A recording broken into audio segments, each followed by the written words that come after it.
pick up your remote, turn on your TV, and it, turns on. Lovely display, looks nice. That's what we usually expect from a television. But in 2021, it's so much more. And the TV right in front of you is the Samsung QN90A. I've got the 65-inch variant, and I have to say though, this is probably Samsung's best QLED TV that I've seen. Now, this is a Neo QLED TV, which is a little bit different from your standard QLED affair, because this also has the, of course, mini LED matrix behind the TV. Now, I can go into a lot of spiel about how that works, but honestly, all you care about is, does it work well? And does it cover the needs that I like gaming, audio, watching movies, and features. So we're gonna take a look at all those segments, but let's take a look at the design of the TV, function and features first. We're gonna jump into sound, then we'll jump into gaming. So first off, like I said, this is a 65-inch TV. It's really nice, light and thin, and also setting up the TV is actually pretty straightforward. You can do it by yourself, but since it's a 65-inch, I suggest you do it with someone else. Now, lifting the TV and placing it is easy, and you've got a plethora of ports at the back. Now, you've got 4 HDMI ports, you've got Ethernet ports.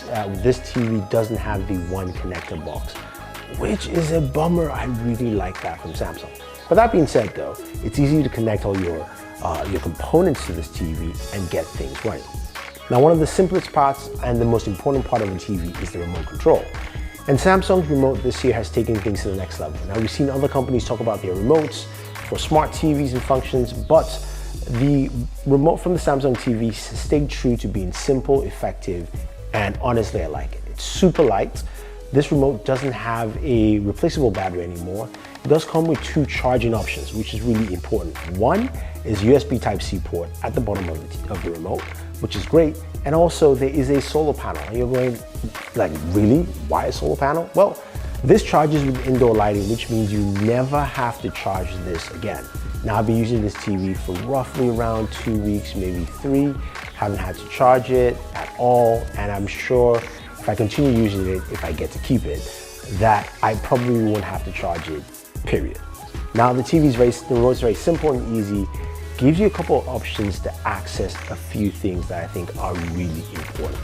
One of them is the new game mode function by pressing and holding the play pause button, and also quick access to the apps you like Netflix, Amazon Prime, as well as also Samsung TV Plus. Now, this takes us to the software. Samsung software has been really steady, of course, with their Tizen OS for their TVs, allowing you to select the apps you want right there on the carousel in front of you. Quick and easy access to jumping, whether you're jumping into gaming or you're jumping into Netflix, it really doesn't matter. Very simple, very easy. Now, before we get into visuals, let's take a listen and also see what we're getting from this TV, to hear the sound that you get from this television.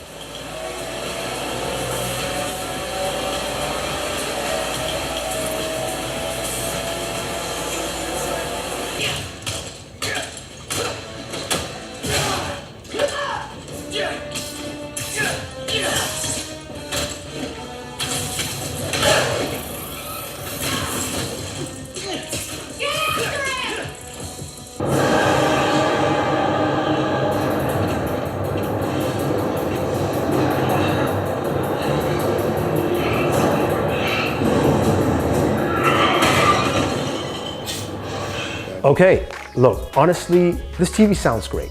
The Object Tracking Plus really does a good job in giving you just that nice, rich, robust sound. Whether you're watching movies, TV shows, or even gaming, you can hear it, and you can hear it quite well. Also, the intelligent mode, which selects images and video, does a fantastic job as well with the audio profiles. Now, when it comes to the profiles for watching content, this is where a lot of people talk about calibration, and also we'll talk about what to use. Now, the filmmaker mode is probably the best mode to select because it gives you something closest to the filmmaker. Intelligent mode tries to manage things a bit, and I think this is where you see some differences. Clear example is looking at, of course, Avengers Infinity War, and that scene with Thor and the Lightning, watching it in, of course, intelligent mode, and also watching it in the filmmaker mode. You can see the differences there. Now, I think it all depends on preference, but I think the TV does a good job in capturing those. Now, when you're talking about HDR and color. I think it does a really good job there. And look, honestly, if you're gonna notice anything, you must be a TV aficionado to really go into the nitty-gritty details, but you're gonna love the experience using it to watch content on this TV. Now, this TV also has extra features. One of them is, of course, the multi-view mode. Now, this is something we've seen in Samsung TVs in the past, but I will say though that this is much better because it now allows me to game and stream content like my TikTok content if I want to, and I can switch audio between any of the two sources. So I basically have picture-in-picture, and I can do it with multiple sources at the same time. Now, gaming is what we care about on this channel, and Daniel will say I don't game as much, but you know what? I do a fantastic job on Forza, and you can see with the Forza content there, it looks really good. Gaming on this TV is great because, of course, it's got a HDMI 2.1 port, just one by the way, out of the 4. But using that, you get the full breadth of it, and there is a game mode with a new feature within the game mode. So once you turn on your console, be the Xbox Series X or PlayStation 5, it actually pops up this menu that gives you details of what is actually going on with your gaming experience. So it shows you your frame rates, are you on the fastest frame rate, as well as also your resolution, aspect ratio, and if you can change size and positioning. And this is great, and it works out pretty well. To quickly access it, as I mentioned earlier, is just press and holding the play and pause button. Now, I like this because it allows you to really see what you're getting off the TV and shows you the advantages of this. Now, the one thing I noticed is that even when I switched my PS5 to the non-HDMI 2.1 ports, I was still able to get the full experience according to what the information was showing me. Same thing with the Xbox Series X, playing Forza Horizon, you could clearly see that as well. Now, when you're actually playing on PC, which you can do with this system, this allows you to do a little bit more. So I had my PC connected, I fired up some Call of Duty Warzone, and you can see I can switch between the aspect ratio. So I went from 16:9 to 21:9, and I could go to 32:9. And 32:9, it was really a narrow strip stretched out, and you can of course change the positioning on there on screen. The other thing also is that when you change those aspect ratios, your resolution drops from 4K to 3840 by 1600. So it drops down resolution a little bit, but in terms of just performance, the TV handles really well. And of course, you're running this off the HDMI 2.1 port. It was amazing to see a PC game run really well on this TV to that extent. I think a lot of people like it. I think gamers really hit the nail on the head. So now you guys are asking, this TV is great. Is there anything else that's wrong with it? Well, there are a few things that I will mention. Now, first of all, is the fact that this TV comes with one HDMI 2.1 port, even though other manufacturers offer more than one, and Samsung offers 4 on the QN90A in Europe. The TV also doesn't come with the one connector box, which was a huge thing Samsung introduced. You can get that with the QN90A in Europe, but not in the US. Why are we suffering here in America? I don't know.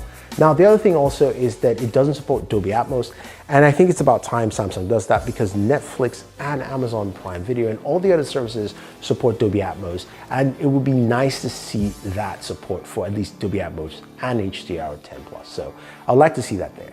Now, the other thing I wanted to bring up is something my buddy Snazzy Labs actually brought up, which is using a calibration system for your TV. I talked about filmmaker mode and intelligence mode. Intelligence mode is trying to do that for you, but we do know the new Apple TV allows you to calibrate your TV using your iPhone.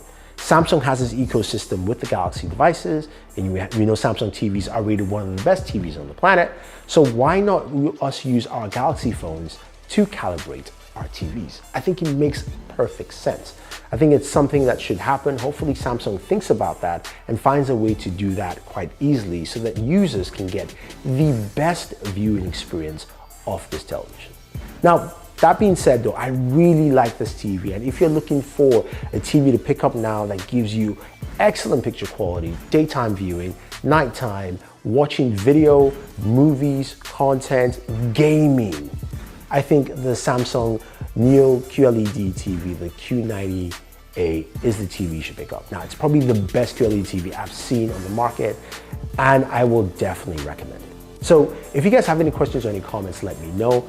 If you want to know more about this TV or other TVs, leave your comments down below. Don't forget to like, share, subscribe, and always enjoy your entertainment.